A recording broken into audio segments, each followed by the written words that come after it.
Well, here we are again on the seventh Sunday after Pentecost. In going over my previous homilies, I note that I spoke on this very same passage a few years ago. So I'm going to need to find something fresh to speak about. I pray that you have all been well. The finish line is within sight, and hopefully we will be able to gather together before the year is out.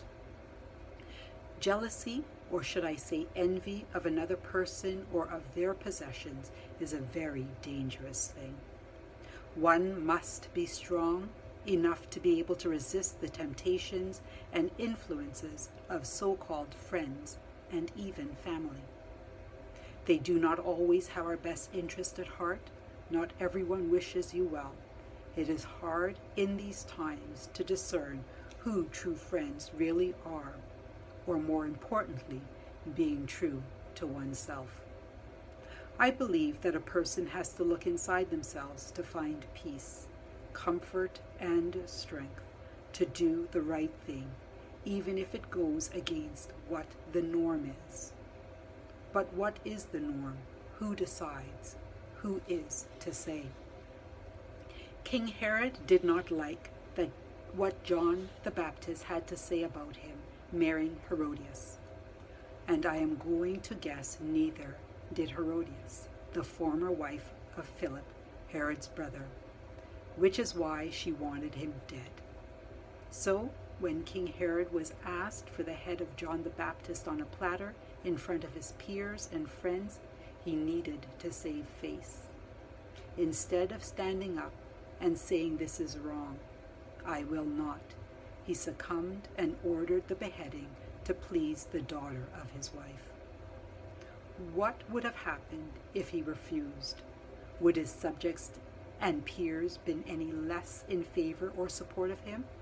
We will never know, because this is not how this chapter unfolds.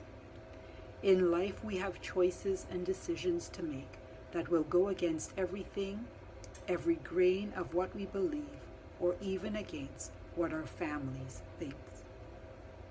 We must stand up for injustices. We must be brave enough to go against the grain. History is full of injustices, and although we know the stories, we have not learned the lessons because history repeats itself. Unfortunately, we have heard in recent weeks about the discovery of so many Indigenous children that disappeared once they were put into residential schools. It is unconscionable to believe that someone did not know what was happening and did nothing, but we know that they knew and did just that, nothing. I am sure in the weeks and months to come, we will hear about many more discoveries. This will not be surprising, but it is disheartening on so many levels.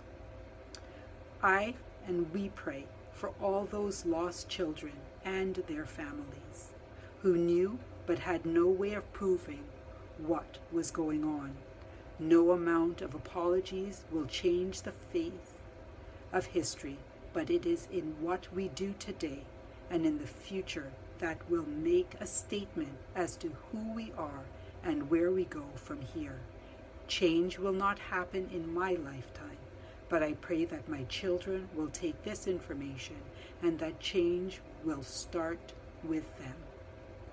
And the momentum continues with generations to come. I stand with the Indigenous, the Asian, and the Black communities who have been fighting for change for generations. Dare to go against the grain and stand up for what is right. All it takes is for one person to throw the stone, to cast the ripple in the water. God bless you all, and continue to be well. Stand up and make your small voices heard. Change is coming.